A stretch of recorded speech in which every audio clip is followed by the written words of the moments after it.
E a ervinha do Satanás? Opa. Agora é com o Julião. Opa. Ela ajuda a você ser um maromba de sucesso ou atrapalha? Qual que é a real? Tudo depende de como que você usa, né, cara? Essa é uma questão muito particular das pessoas. E tem muita gente que faz um mau uso, né? Então, entre remédio e veneno, o que diferencia é a quantidade. Total. Então, tudo que é excesso realmente te tira de si, né? E não traz benefício algum. Mas é uma atividade bastante comum no nosso cenário. Pra mim faz sentido, pra mim parece complementar, entendeu? Sim, porque também tem ação analgésica.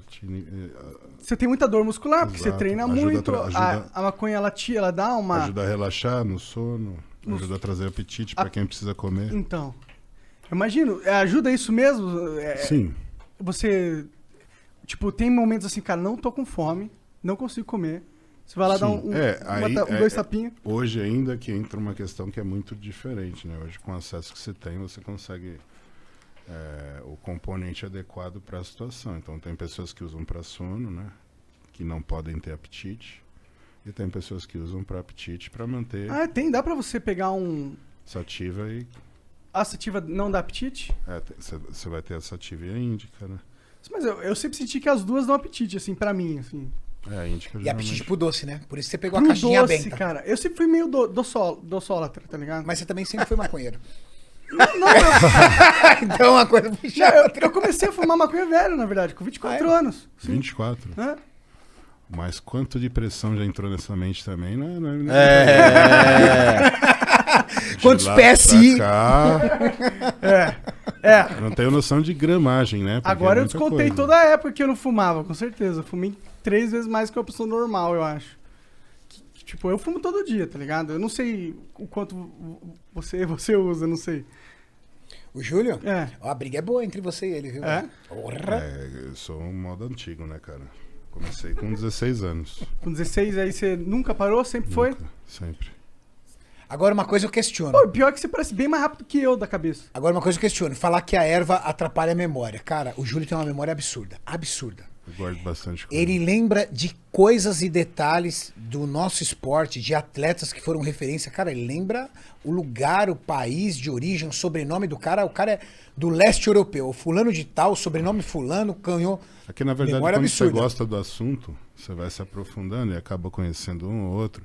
Eu gosto de estudar a história do esporte, então é uma coisa que eu sempre busquei me especializar como eu tenho uma frequência de ficar vendo, me atualizando, aí se torna meio que instintivo você lembrar, né, dos nomes dos atletas, da época e da competição que eles disputaram. Pô, mas é difícil, cara. Eu não lembro de porra nenhuma, se me perguntar. Eu gosto muito. Então pega o Mas fornecedor do Júlio que é melhor. Mas o que entendeu? acontece, cara? A principal que eu acho que é aí que tá o diferencial é que ela te leva para um estágio de concentração onde você melhora a performance. Então, eu sinto que eu foco mais, me ajuda a Exato, focar. Ajuda no foco. Sim. Então isso é a parte principal. Porque me tira uma ansiedade, assim, me ajuda a desconectar daquele buzz que tem na minha cabeça, eu fico mais... É essa a sensação que eu tenho A que fazer. sintonia adequada para o que você quer fazer. Sim. É exatamente isso.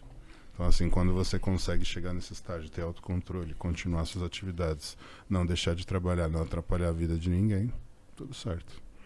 Sendo saudável. Exato. Cada um... Até porque o que acontece? O nosso meio, né? Ele também é um meio que é muito marginalizado com relação ao uso de substâncias, né? Então o fisiculturismo sempre foi o bandido dessa história. Apesar de não sermos a categoria que tem o uso mais frequente de substâncias dopantes. E isso não são só relacionados a esteroides. Então você tem esteroides, analgésicos, inibidores. Diuréticos, né? Diuréticos são várias categorias que estão inclusas dentro do doping que te caracterizam uma suspensão de até 2 anos ou mais dentro da modalidade que tem controle.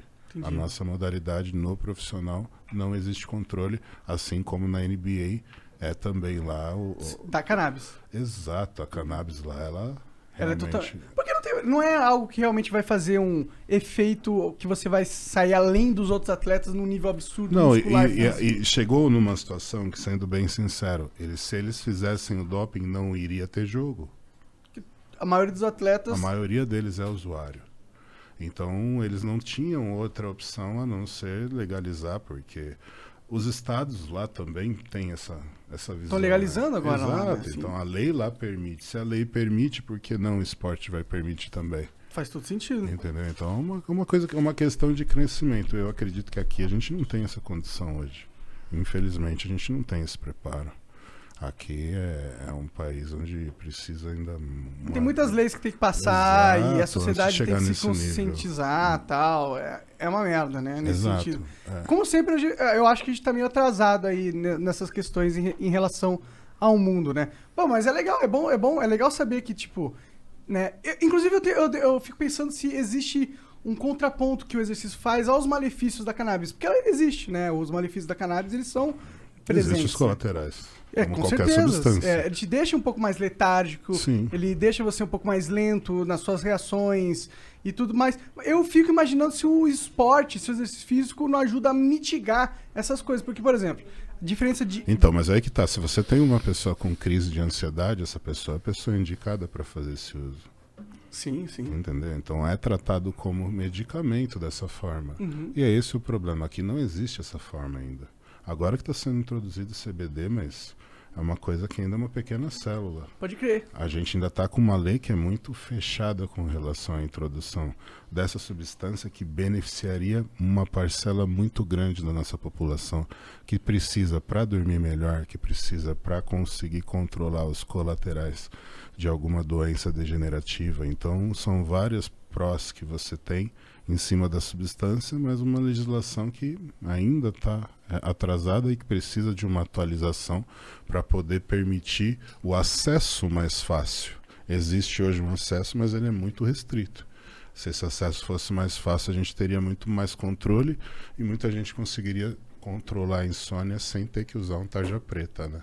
Exatamente, isso que a galera às vezes falha em entender, que existem muitos outros remédios aí que têm efeitos colaterais piores, mas eles são legais. Exato. E eles têm a mesma função que poderia ter um canabidiol, entendeu? Isso. E a gente só tá tendo um limite desnecessário, burocrático, na saúde das pessoas. Inclusive lá nos Estados Unidos eles estavam tendo uma crise muito forte de opioides, que eram aqueles remédios de analgésicos Sim, mesmo. pesado, analgésico pesado. Sim. Mas essa entra numa questão que é política, né? As indústrias farmacêuticas também começam a perder um mercado que é muito grande. Então não é tão interessante para eles uma liberação dentro da Anvisa de uma substância que teoricamente iria inibir as vendas de certos medicamentos. Com E certeza. é um bagulho Júlio que tem é toda só a razão. você plantar aqui que nasce. Mas isso para a indústria farmacêutica é uma dificuldade. É péssimo. É péssimo. Fala, peraí, eu vou ter que trabalhar com uma plantação disso, cara. Através de síntese orgânica, eu consigo fazer esse princípio ativo num reator. Verdade? Não dependo de um elemento natural. Fala assim, não, deixa isso para lá. A indústria farmacêutica, ela faz o que ela quiser. Por exemplo, é muito mais fácil você produzir um coquetel antirretroviral ou você descobrir, estudar e investir para uma vacina da cura da AIDS? Que vai te trazer mais lucro. Cara, O se que vai te você trazer maluco é o tratamento Não, perene. É o AZT. que vai te manter vivo e que vai te manter por um longo período. Esse tratamento é um tratamento caro. Muitas pessoas não sabem porque quem tem problema, quem é soro positivo, ele geralmente recorre ao governo. E o governo subsidia esse tratamento, mas é um tratamento muito caro. E o Brasil é o único no mundo que tem esse tratamento gratuito. Pô, da hora demais isso, né? É um tratamento muito caro. E é um tratamento pro resto da vida. Ou seja, é a garantia da venda daquele medicamento pro resto da vida. O indivíduo tem 30 anos, ele vai viver até os 75, 80, ótimo. Então você vai ser meu cliente por 40 anos. Aí imagina um cliente como o Brasil. Quanto que não consome desse medicamento.